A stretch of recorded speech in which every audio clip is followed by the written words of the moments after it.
you know.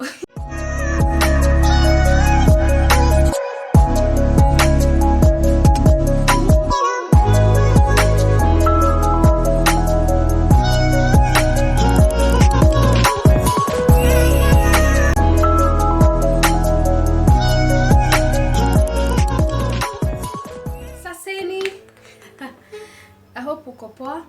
Mimi niko poa pia. Karibu sana kwa channel yangu. My name is Paula na leo nataka tuongelee long distance relationships. Nishaikuwa kwa moja. Though ilikuwa kitambo, hiyo time hata sikuwa najua anything about love. But nikajipata niko kwa long distance relationship. Did it work? No, it did not. But that doesn't mean that yours will not work. Nataka tu tuongele generally about long distance relationships and when you decide kani ni poa au si poa. So without further ado, let's get straight into today's video. So we have different types of long distance relationship. Kuna zile zenye you're in the same country but in different towns. You can travel by road. It can take maybe hours. Na kuna zile you're in different countries but in the same continent. For example, I'm in Kenya. My partner is in Tanzania. And there is also the long distance relationship that both of you are in different continents. You're in Africa, them they're in Asia. For example, wako Maju, mimi niko Kenya. So when it comes to you visiting your partner, it depends. Like I've said, kuna ile unatumia barabara, you just travel for a few hours. Kuna ile unaweza tumia barabara still, but you can go up to a day or two. And you can also use flight. So when it comes to long distance journeys like Maju hivi, you need a passport, you need all that. So it's a process. And if you two are willing to work this relationship out, you'll go an extra mile to just have your passport always ready to visit your partner. So I just want to share with you the 7 questions you need to ask yourself before deciding to get into a long distance relationship. So, number 1, where is this going? Ni kitu long term. Are you planning to make this relationship long term? Maybe will it lead to marriage? Will it lead to both of you settling down and moving in together? Ama mnawastiana time. So you have to check these things. Will you support your partner in achieving their goals, achieving their dreams? Will he or she support you?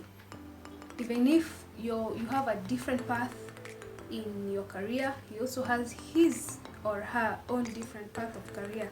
Mtasupportiana ama in the long run mtaboeka. Number 2, how often will we be in touch?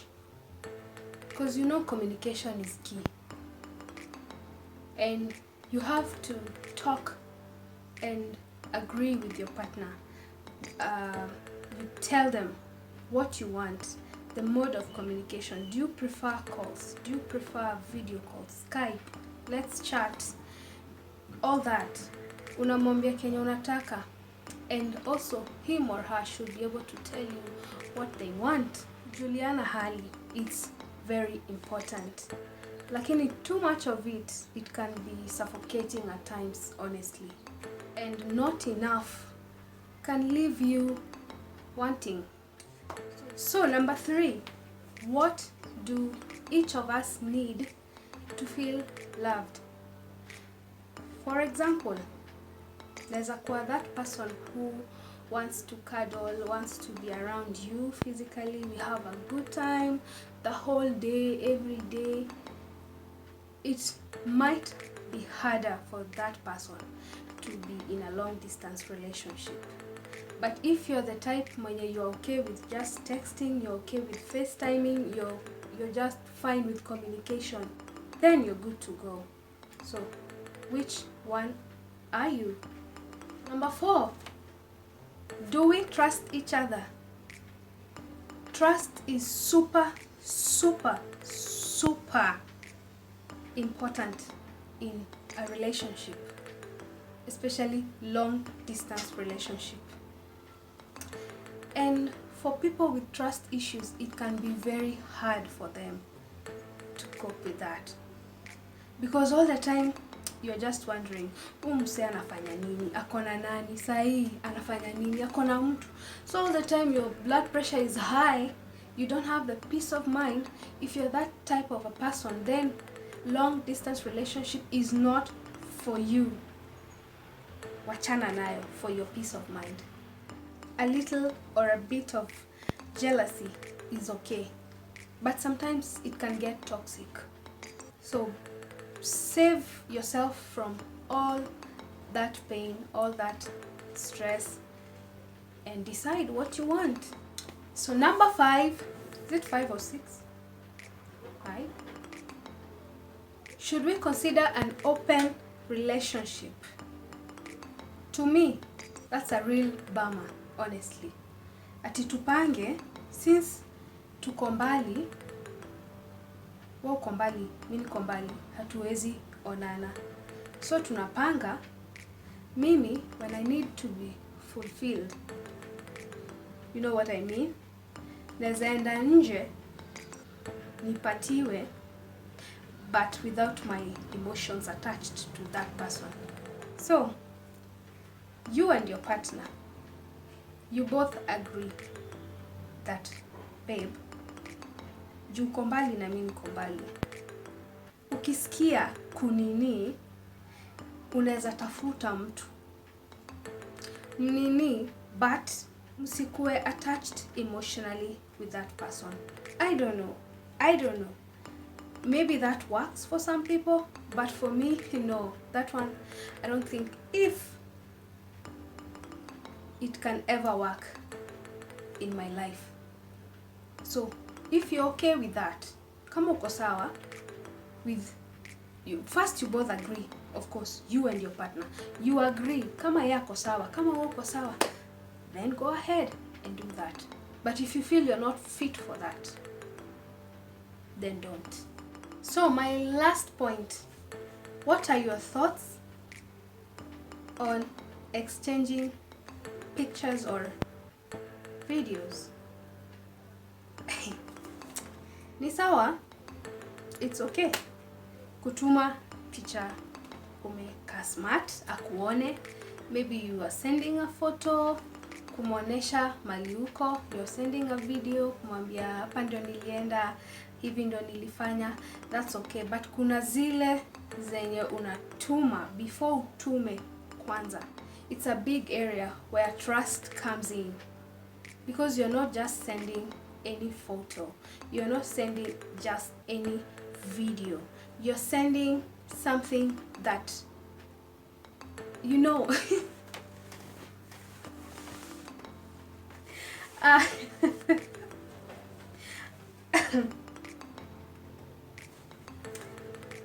Let me say again, kutumia mtu picha si vibaya, considering this is your partner. So kumtumia pictures that the one you're looking your best, you're looking good, you're out there having fun, you just send your partner, mwambie niko hapa nafanya hivi and all that, to send them a video. That's okay. But the one I'm talking about, and this is a big area where trust comes in, sending your partner nudes, can be in form of a photo or a video. I just want to tell you, before you press that send button, you need to first be sure that you trust this partner. In case things don't go your way, maybe mkosane, maybe something just happens. Are they still able to keep the photos you sent them? Will they still be respectful to keep them, not to expose them? Just be careful. Don't send first. If you're not sure, don't send them photos that you're showing them even your internal organs. I'm sorry to say that. I don't know why it's funny, but it's just first trust that person before pressing send, and be sure and be careful. If you're okay, you've been sending and things are good, well and good. But if you're not sure, don't. At least with those points, you now know if you're okay with long distance relationship, if you're not okay with that. And I also hope that this video was useful to you. And if you have any questions, you have an experience with long distance relationship that you feel you want to share, please do that in the comment section, and I'll be doing a part 2 of when to end a long distance relationship. I've had fun, and thank you so much for watching. Subscribe please if you haven't, and join this awesome family, and I will see you in my next video. Bye.